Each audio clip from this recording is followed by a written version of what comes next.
DMTV, bilile kamalo bana ebele.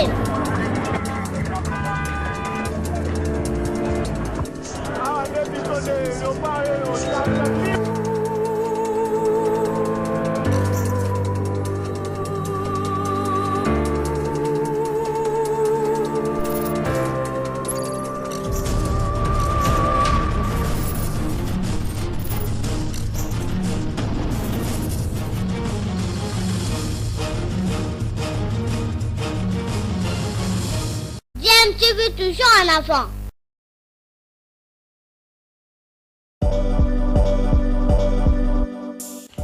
Vous êtes sur DMTV, bonjour ou bonsoir, tout dépend de l'heure à laquelle vous nous suivez. Tout plaisir est pour nous de vous retrouver, mais surtout de savoir que vous êtes nombreux en train de suivre votre chaîne YouTube DMTV. DMTV qui vous propose l'actualité, vous propose également des analyses et des réflexions sur des sujets d'actualité, sur des faits sociaux, tout simplement sur des réalités que nous observons ici chez nous en République démocratique du Congo. Bala Congo, Bala Mboka.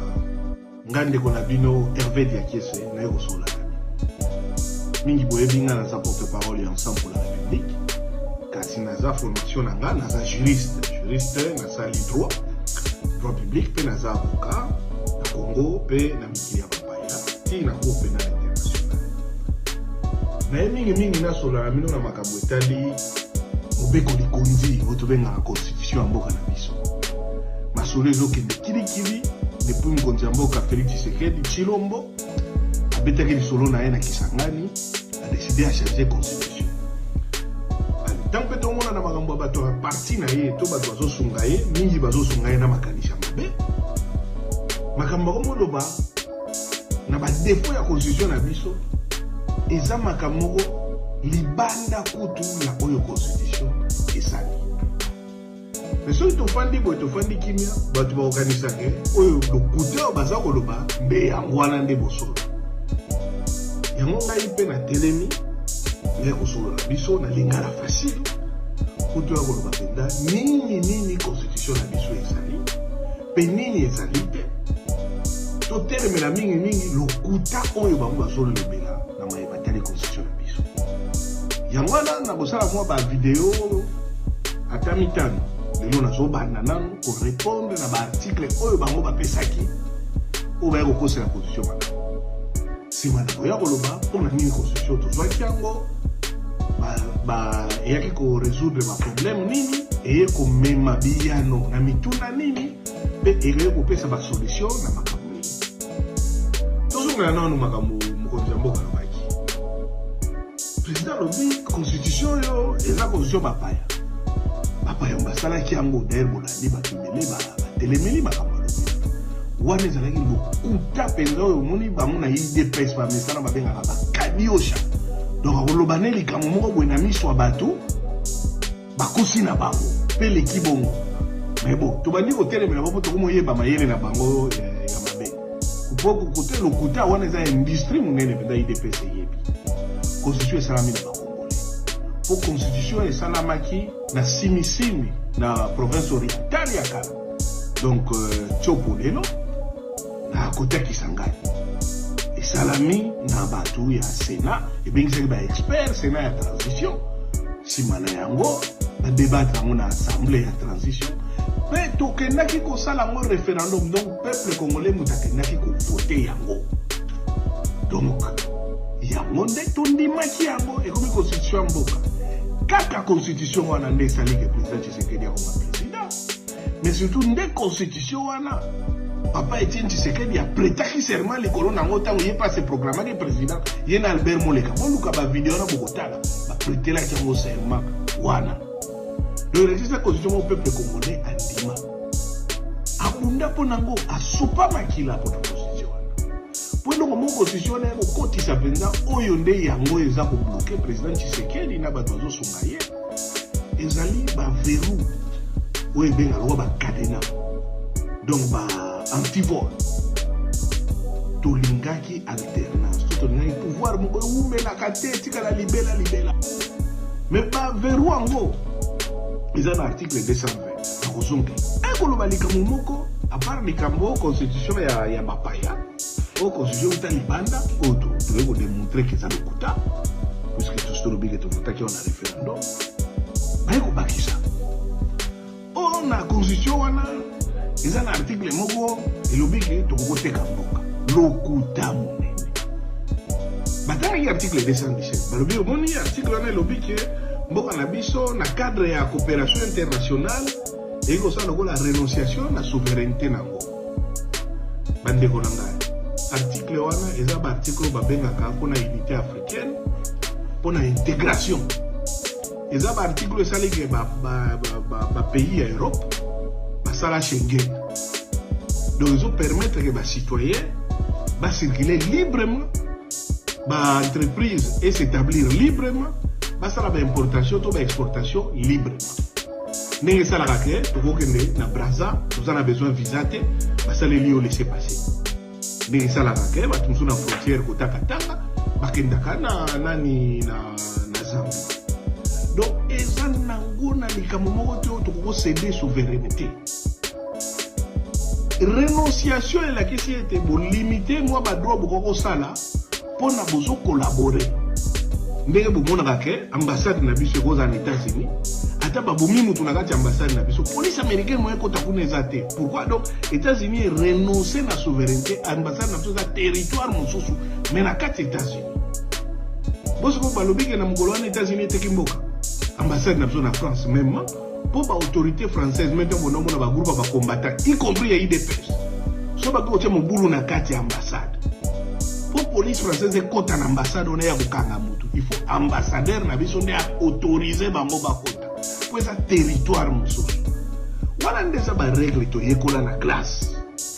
siko bakati yose ya IDPS balingi kokosa oyo eza koteka mboka eza koteka souveraineté eza lokuta monene parce que de toute façon soki étranger alingi koenvahir biso akoya te po constitution de lobby depuis toujours constitution en 2006 botanga mboka nini se tekama na komo ya article 217 ya constitution ata moko te soki toperdre territoire ezali pona tozopesa bamilitaire na biso bamoyen nécessaire te koyebunda wana eza makambo ya mauvaise gouvernance eza nango likambo ya constitution te lokuta mosusu yango d'ailleurs baarticle mosusu ya constitution eloba même soki toza na batraité oyo ezopermettre par exemple que tonégocier parti moko ya territoire tonégocier na étranger il faut d'abord convention wana parlement ndimango et puis il faut référendum esalama donc depuis constitution esalama ata likambo marka wana nano esalama te eza kadiosha na boye nanga kokota na mozindo ya makambo ebele ya droit mais bato bayebi mpena mibeko ndenge elekaka na alima bayebi ke oyo wana mokonzi ya mboka na bato na ye bazokontinue kosala eza kadiosha mpona kaka toboya constitution oyo tokota na constitution mosusu epesa bango nde ndakisa to mbingisa ya kotikala na pouvoir libela mutu mosusu aye mpe ayoki ne soni te toza na article 57 moko elobi toprotegeaka baminorité ide na bango toyebi yango bazokokotisa discrimination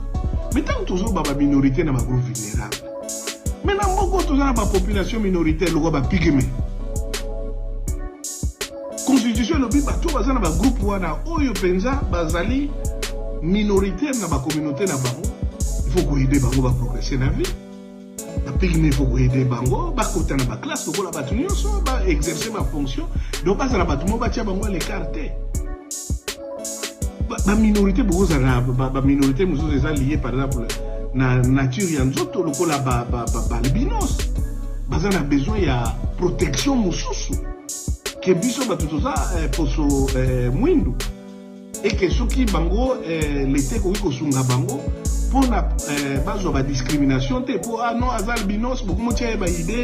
ke aza moto aza na likama aza moto aza na lisunga biloko wana nyonso nde constitution bino il faut koprotege bandeko wana baza bato lokola biso baza baminorité tokokozala ou bagroupe vulnérable nde bazoloba bato baza na bakokoso na nzoto lokola bapersone vivant avec handicap mutu soki aza na handicap akozala soit ya nzoto donc aza na besoin babeki to aza na besoin ya bavelo na bango batamusaka lete bongi kosunga bango yango na nde constitution lobaki. Donc lokuta baye koloba o to créer ba minorité moko nde bango nde fo bazala ba plus congolais que d'autres eza lokuta kadiosha bazokosa bino likambo na bango yango wana bakendaka kozwa lokuta bapoti yango likola batu aliso bofani ni eleki lokola likambo ya solo tokotelemela bango tokotika lokuta moko te likawa. Donc soki tolandi bien eloko penza constitution ekotia eyende kotia moboko mpona koprotege biso nyonso to bénéficier na badroit na kati ya mboka, mais surtout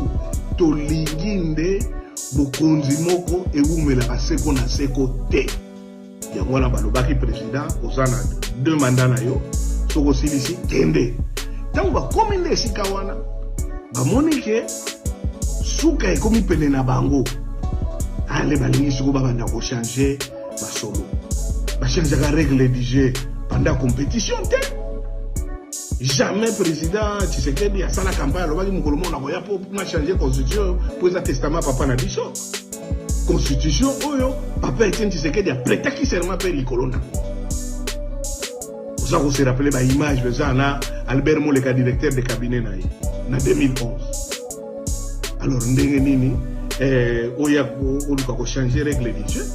en cours de match pona nini po soki to koti na constitution ya sika ifungole lié liberté ya kozoba mandat et kozala source limitée. Ba changer pe règle du jeu na profit na yo moko personnel. Et puis ba changer la règle du jeu pour nous bénéficier de la changement constitutionnel ça Félix Tshisekedi mutu mususu te pour limitation mandat des bloquer la constitution na swaka. Puis il y a des arbitres na ya sana seni na ye cour constitutionnel na ye. Pas ayebi ka utiliser menace ya armée ya police na ba service à renseignement. Or nyonso wana nde constitution eyaki kotelemela bachange kango bongo te akoki ata mokie te. D'ailleurs aza président pour la constitution oyo barosi mokeli bakufeli oyo bamarche ya CNC biso to participer ba Thérèse Kapangala ba Godfrey Namwisi ba Joseph Fataki ba Hissène Ngando ba Gilbo Kalala ba komona bango ezebele oyo basopaki makila pona. Si le président Tshisekedi, constitution oyo epesi yo ata droit moko te ya ko changer yango. Tango ko convoquer constituant, ozo convoquer ngo na pouvoir constitutionnel nini. Donc yo moko bimi libanda ya constitution. Siko wana ba ko considérer comme na nde wana problème. Pour ce président Tshisekedi constitution epesi mu ata esika moko te. Makoki ya ko convoquer un constituant pour na ko changer yango. Alors soka a sali yango yemoka ke libanda ya constitution et wana a commis passible ya kozala poursuivi pour haute trahison. Donc toujours kota esika moko ya mobulu makasi na maemata limboka pour président ata na droit moko te ya ko changer constitution ayebi yango. Mais bon il faut rappeler biloko président Tshisekedi a prêté serment likolo ya constitution. Constitution de epesi biso ndingisa ya kobenga ye président. Donc eloko nyonso oyo kosala il faut sala makaka na kati ya constitution. Soki abandi kosala ngo libanda ya constitution ye moko azo remettre en cause na pouvoir na ye na autorité na ye po ko créer commission mususu ya kosala constitution ya sika eza libanda ya constitution. Dans Félix Tshisekedi tozalaka na ye na ba marche nyonso pour nous senga respect à la constitution. Il y a beaucoup de vidéos mais là le problème y a mboka eza constitution té. Problème y a mboka eza de mauvaise gouvernance, nzala ya population. Ba infirmier ba futaka te, ba médecin ba zo futaka te, ba enseignant ba zo futaka te, ba nzela eza ko beba détournement de wana kutu koloba te, impunité, problème des ayangwana. Soki bango bakomi na suka bazo kokate, constitution c'est limité mandat na bango. Alors, pour tout le monde, pour nini bazolinga ko changer constitution. Bazolinga ko changer constitution pour que constitution na biso esala et bloquer bango na article 220 oyo boyebi to bundelaka akile sopama. Na 2015 ba jeune babundaka oyo boyokaka o charnier ya maluku. Na 2016 ba jeune babundi tango IDPS ezopesa ba carton rouge, carton jaune. ti batumbi batu na siège ya IDPS batu wana basupa makina na bango pour constitution na article 220 à respecter. Donc peuple congolais non seulement ndima ki constitution na référendum kasi akufi to asupi makila na e po linga constitution à respecter. Donc tous autres éléments pour les locaux luka ko changer constitution eza ko bwaka so ito ko tambula to ko tiola na ba oyo batumbaki bango na siège ya IDPS na ba oyo bakunda bango na maluku na batu nyonso ba martyr na so batambolaki mpona ba marche wana tokoki ata mokolo